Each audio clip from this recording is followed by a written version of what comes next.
எல்லோருக்கும் வணக்கம். எல்லோரும் நன்றாக இருப்பீர்கள். இன்றைய தலைப்பு ஜாதகத்தில் நம்ம 6ஆம் இடத்தை பற்றி பார்க்க போகிறோம். ஏன்னா 6ஆம் இடம்ங்கிறது ருணரோக சத்துருஸ்தானம்னு சொல்லுவாங்க. அதாவது கடன் நோய் எதிரி. அடுத்து முக்கியமாக வேலையை குறிக்கிறதும் இதாங்க.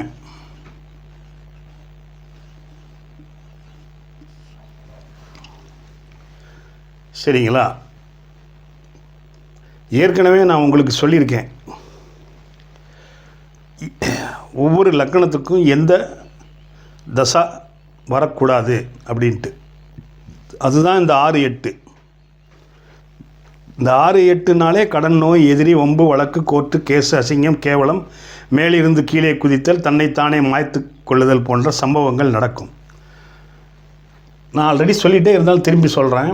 இப்போ மேசம் விருச்சிக லக்கணத்துக்கு வரக்கூடாத தசை புதன் தசை. ரிஷபம் துலாம் லக்கணத்துக்கு வரக்கூடாத தசை குரு தசை. மிதுனம் கன்னி லக்கணத்துக்கு வரக்கூடாத தசை செவ்வாய் தசை.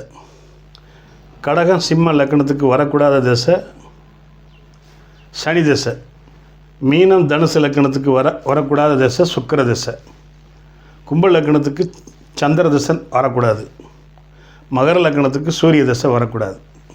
இதுதான் ஒவ்வொரு லக்கணத்துக்கும் வரக்கூடாத தசை. ஏன்னா 6-8 வருவாங்க. சரி, இப்போ இந்த 6ஆம் இடத்தை பற்றி நம்ம இன்றைக்கி பார்க்க போகிறோம். உதாரணத்துக்கு கடக லக்கணம். இந்த 6ல் புதன் உச்சம் பெற்றார்னு வைங்க. உச்சம் பெறக்கூடாதுங்க. ரோகாதிபதி, அதாவது 6க்குரியவன் 6லேயே ஆட்சி மூலத்திரிகோணம் உச்சம் அடைஞ்சால் அவர் கடனால் பாதிக்கப்படுவாருங்க. கண்டிப்பாக கடன் வாங்குவார். அதாவது கடன் நோய் எதிரி கண்டிப்பாக வாங்குவார். சரி, கடன் வாங்குவாரா, அவர் நோயை வாங்கிக்கிடுவாரா அப்படின்னா எப்படி கண்டுபிடிக்கிறது அப்படின்னா, லக்னாதிபதியின் வலுவை பொறுத்து. இப்போ மேச லக்கணத்துக்கு லக்னாதிபதி செவ்வாய், அவர் இங்கே உச்சமாயிட்டார்னு வைங்க, நோய் வராதுங்க, கடன் மட்டும்தான் வாங்குவார். அதே நேரத்தில் லக்னாதிபதி செவ்வாய் இங்கே நீசம் அடைஞ்சிட்டார்னு வைங்க, புதன் தசையில் நோய்வாய்ப்படுவாருங்க. அப்போ நோய்வாய்ப்பட்டாலே வேலைக்கு போக முடியாது. வேலைக்கு போக முடியலனாலே பணம் வராது. அப்போ கடனும் வாங்கணும். கடன் வாங்கினா எதிரிகளையும் சம்பாதிக்கணும். அதே நேரத்தில் மருத்துவ செலவும் உண்டாகும். எப்பொழுதுமே லக்னாதிபதியை விட 6க்குரியவன் வழுக்கக்கூடாது.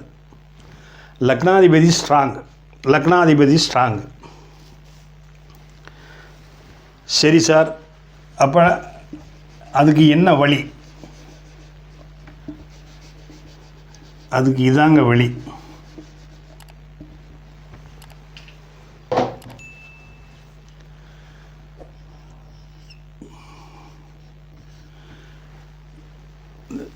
இந்த சனி இந்த லக்கணத்துக்கு 10-11க்கு ஆதிபத்தியம் பெற்றவர். அவர் 6ஆம் இடத்துல மறைஞ்சி தன்னுடைய நட்பு வீட்டில் இருக்கிறார். கடன் வாங்க மாட்டாருங்க. கடனே இவருக்கு கிடைக்காதுங்க, தேவையும் படாதுங்க. ஆனால் ஒரு சனி மட்டும்தான் இருக்கணும் 6ஆம் இடத்துல. இந்த சனியோட ராகு கேதுவோ இல்லை செவ்வாயோ சேர்ந்துட்டா அது சரியில்லைங்க, ஒரு பிரயோஜனம் இல்லைங்க. ஏதாவது ஒரு அசுபர் இருக்கணும், அவ்வளோதான். வளர்பிறை சந்திரன், குரு, சுக்கிரன், தனித்த புதன், இவங்க இருந்தால் நீங்கள் கடன், லக்னாதிபதியை பொறுத்து நோய். ஆனால் அசுவர்கள் இருந்தால் நீங்கள் கடன் வாங்க மாட்டீங்க. ஏன்னா இந்த 6ஆம் இடம்ங்கிறது அடுத்தவங்க பணம்ங்க. இன்னும் சொல்லப்போனால் சுபத்துவமாக இருந்தால் நீங்கள் கடன் வாங்குவீங்க, ஆனால் கட்ட மாட்டீங்க. பேங்கில் கடன் வாங்கியிருப்பீங்க படிப்புக்காக, இல்லை விவசாயத்துக்காக வாங்கியிருப்பீங்க. அது ஒரு நேரத்தில் தள்ளுபடி ஆகிருமுங்க. இல்லை நீங்கள் கடன் வாங்கியிருப்பீங்க, கொடுத்தவன் செத்து போயிடுவாங்க, நீங்கள் அதை திருப்பி தர வேண்டியது வராதுங்க. அடுத்தவங்க பணம் காசு வர்றது பூரா இந்த 6ஆம் இடம் தாங்க.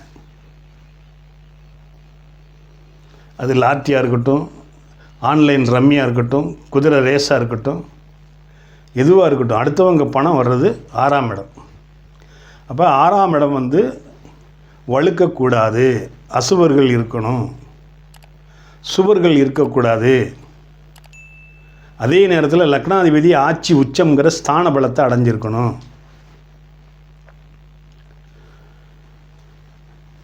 சரிங்களா?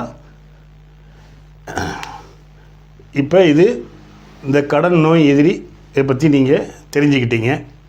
இதில் வேறு என்ன இருக்குது? எப்பயுமே ஒருத்தருக்கு லக்னாதிபதி ஸ்ட்ராங்காக இருக்கணும். லக்னத்தை அசுவர்கள் பார்க்கக்கூடாது, சுவர்கள் பார்க்கலாம். அதே மாதிரி லக்னாதிபதி ஆட்சி உச்சம்ங்கிற ஸ்தான பலத்தை அடைஞ்சிடணும். நீங்கள் எவ்வளவு கஷ்டப்பட்டாலும் அதை சமாளித்து கொண்டிருக்கீங்கன்னு அர்த்தம். இவ்வளோதாங்க. அதனால் 6ஆம் இடத்துல அசுவர் கிரகம் இருந்தால் நல்லது, சுவர் இருக்கக்கூடாது. அது அசுவர் ஒரு சேர சேர்ந்து பாவத்துவம் அடையக்கூடாது. தனிச்சு இருக்கலாம், சுபத்துவமாக இருக்கலாம், தப்பில்லை. நன்றி நண்பர்களே. இந்த வீடியோ பிடிச்சிருந்ததுன்னா லைக் பண்ணுங்கள், ஷேர் பண்ணுங்கள், சப்ஸ்கிரைப் பண்ணுங்கள், பெல் பட்டன் அமுக்குங்க. ஆளுங்கிற ஆப்ஷன் அமுக்கிங்கன்னா நான் போடுற ஒவ்வொரு வீடியோ உங்களுக்கு நோட்டிஃபிகேஷனாக சேரும். நமது நேயர்கள் ஆள் போல் தலை தலைத்து, அருகது போல் வேரூன்றி, மூங்கில் போல் கிளை கிளைத்து, முதியாமல் வாழ்ந்திருக்க வாழ்கவன வாழ்த்தி அமைகிறேன். வணக்கம்.